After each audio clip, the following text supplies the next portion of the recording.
উপস্থিত প্রিয় সাংবাদিক ভাই ও বন্ধুরা, আসসালামু আলাইকুম, আদাব। আমি মৌসুমী আক্তারের ছেলে মোহাম্মদ মোহাইমিনুল ইসলাম মাহি এবং মোহাম্মদ মতিন প্রামাণিকের নাতি। আজ এক বুক কষ্ট আর হাহাকার নিয়ে আপনাদের সামনে দাঁড়িয়েছি। আজ থেকে প্রায় 29 মাস আগে 2023 সালের 23 নভেম্বর আমার নানা আব্দুল মতিনকে কুপিয়ে নির্মমভাবে হত্যা করা হয়। পরদিন সকালে ঝিনাইগাড়ি পুকুরের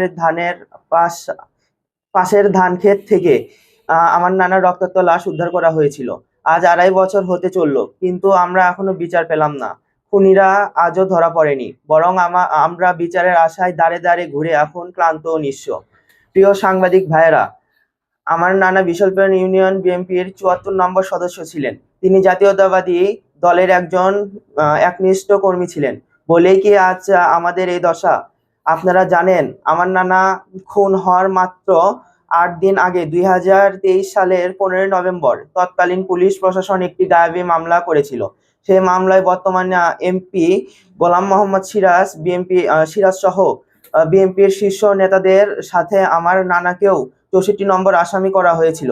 এই মামলায় অনেক শীর্ষ নেতৃত্ববৃন্দ থাকলেও ইউনিয়ন কমিটির সভাপতি, সাধারণ সম্পাদক বা অন্য কারো নাম না থাকলেও হয়তো উদ্দেশ্য প্রণোদিতভাবে আমার নানাকে আসামি করা হয়।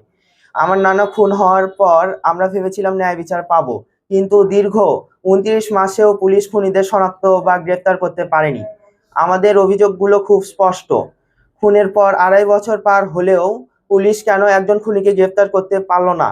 পুলিশ আমার মামা মোহাম্মদ মিলন রহমানকে বারবার থানায় ডেকে নিয়ে মানসিক চাপ দিচ্ছিল।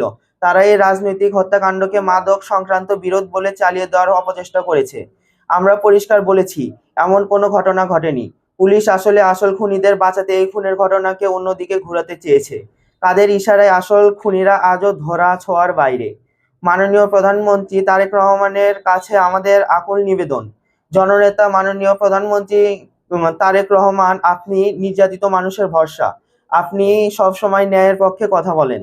আপনার দল এবং আপনার কর্মীদের ওপর যে জুলুম বিগত দিনে হয়েছে, আমার নানাও এই জুলুমের শিকার ছিলেন।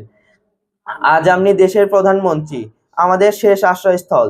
দীর্ঘ 29 মাস ধরে আমার নানার খুনের বিচার পাওয়ার জন্য কাঁদছি।